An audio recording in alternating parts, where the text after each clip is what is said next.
At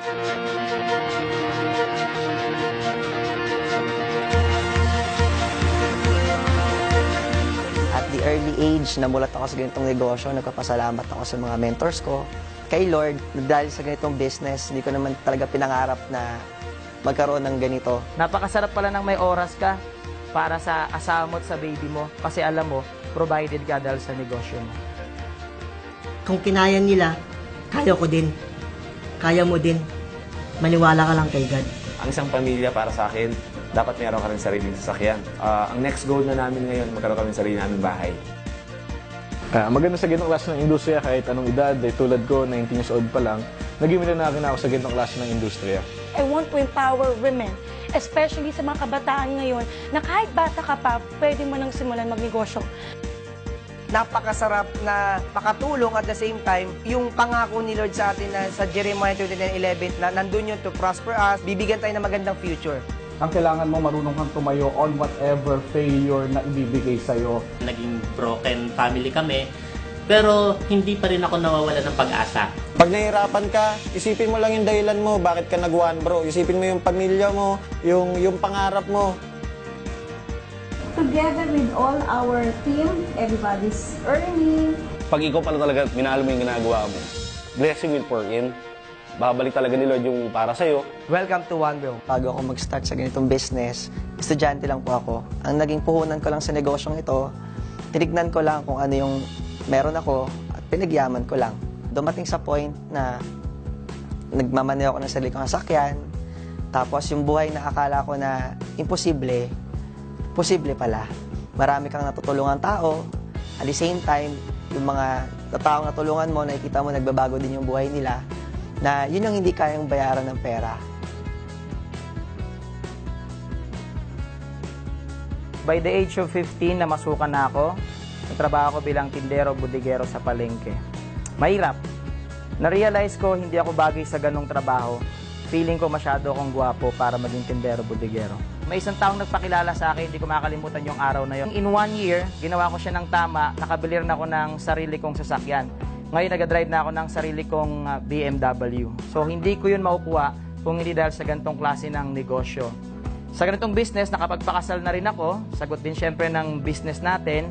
And in a span of 2 years, yung nakuha kong townhouse, napagawa ko rin dahil sa One Bro. May pangarap ako, gusto ko umasenso, pero kung hindi pala ako sumubok ng ganitong bagay, baka hanggang ngayon, pangarap pa rin yun. So, nung nagtatrabaho ako bilang empleyado, okay, happy naman ako sa kinikita ko. Bilang IT, kasi yun ang trabaho ko dati, computer engineer, so nakita ko sa Facebook, may nag-post sa wall ko. Kumita gamit ang cellphone. Pumunta ako sa opisina. Tinignan ko siya, pinag-aralan ko siya. Sabi ko, pwede sa akin to. Ngayon, nakabili ako ng kotse. After 1 year, ito, isa na tayong M-Club o kumita ng 1 million pataas. Nakikita ko sa future, kahit nautak-utak yung family ko, sa pamamagitan ni One Bro, magkakasama-sama kami. Ito na yung simula ng mga pangarap ko. Actually, hindi naman broken family siguro, tawag nila doon, pero hindi ko naman naramdaman na broken kahit meron lang akong single mom, 2 kapatid. Pero financially, hindi kami buo. Nung na-invite ako sa ganitong klase ng business, hindi na ba ako undergraduate dahil po sa negosyo ito, napag-graduate ko rin yung sarili ko. Pinakamagandang reward doon actually yung nakikita mo yung ibang tao na nagiging part ng team mo, na natutulungan mo rin sila, nagbabago rin yung buhay.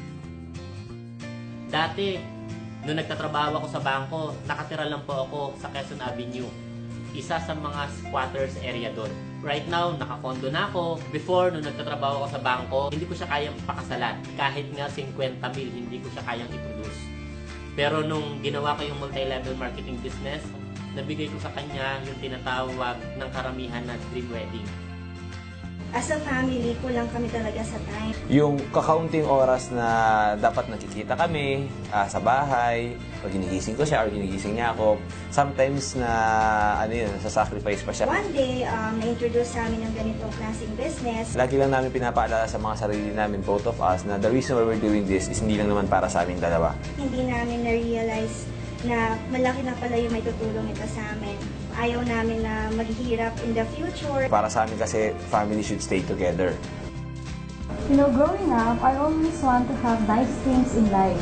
But with my business now, parang it's impossible to do it. My husband introduced to me a good networking company, which is OneBro. Kung nakita ko itong negosyong to, finally I said to my wife, gawin natin magkasama, and finally, nag-agree.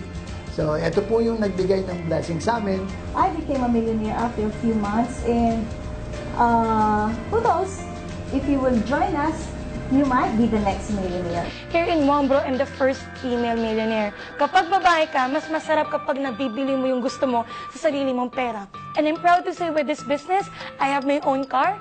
Meron na rin akong sariling condominium sa my C residences. At the same time, I have my time. Ang pinaka-reward mo for here is yung time freedom. So bago po ako nag-OneBro, isa po akong nursing student. At the same time, ngayon po I'm undergraduate kasi po nag-focus na ako sa ganitong klaseng business.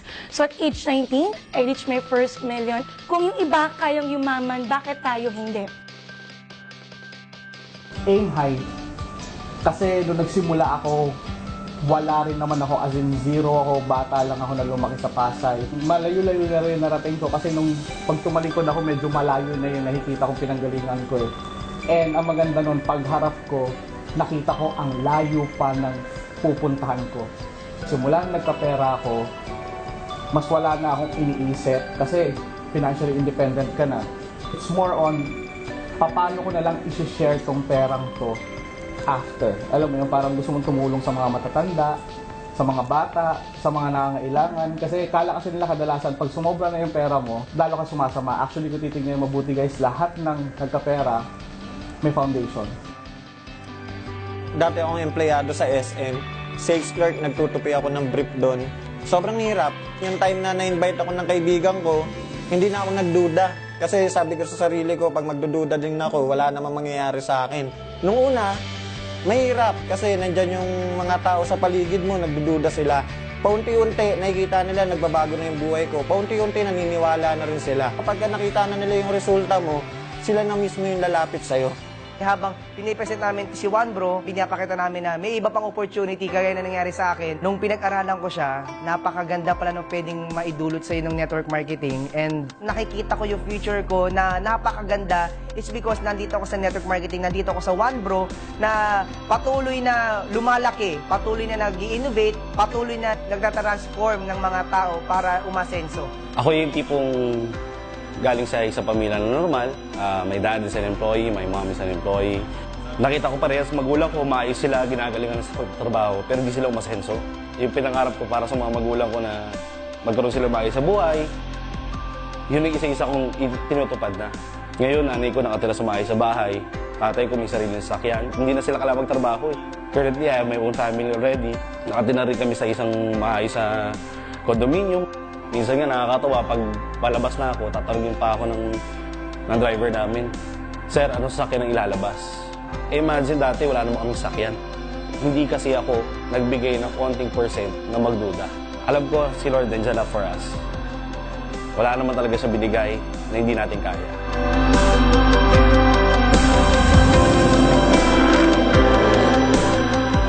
Doon ko lang naintindihan yung buhay na lahat ng binibigay sa atin ng Diyos is either challenges para patibayin ka, and naniniwala na ako na lahat ng binibigay niya sa'yo, kukunin niya man, papalitan usually ng mas maganda. Sa buhay ng tao, pag hindi ka sumubok, wala rin magbabago sa'yo. Siyempre, huwag kang makalimot humingi ng tulong kay Lord kasi pag si Lord ang kakampi mo, walang imposible. In us and in our seeds, all the families of the earth will be blessed. You put God in priority. Karapatan mong yumaman.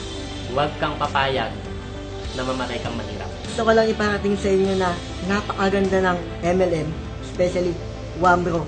Pag nagtutulungan ng bawat isa, hindi imposible kasi wala nang imposible. Tayo lang gagawa ng posible. Kami, ginawa na namin choice namin. Sana ikaw naman makita ka namin dito. So kung katulad mo ako, may pangarap ka sa pamilya mo, at the same time, hindi mo sila kailangang iwan, gawin mo si OneBro. Kahit maraming negative sa paligid mo, prove to yourself na kaya mong gawin kahit maraming nag-down sa'yo. Bibigyan ka namin ng payo. Pag nahihirapan ka, lapit ka lang sa amin. Ang next na nakikita ko sa sarili ko, marami pa akong matulungan ng mga tao. Ang goal ko sa buong team, sa buong OneBro, kung ano man yung ina-expect namin na ibibigay ng ganitong industriya, sana mangyari sa aming lahat. Naniniwala din ako, there's no I in the word team. Together, everyone achieves more. Ang leadership, maniwala ka sa kanila kahit hindi nila kaya, hanggang kaya na nila. Panghawakan mo yung pangarap mo, lalo na meron kang pamilya na pagbibigyan yan. Lahat tayo payaman. Kailangan mo lang maniwala posible para sa'yo. 2 to 3 years from now, makikita natin yung One Bro na isa sa mga pinakamalaking kumpanya na magkakaroon dito sa Pilipinas at isa po kami sa mga tutulong po sa inyo para po sa pag-asenso nyo dito sa One Bro.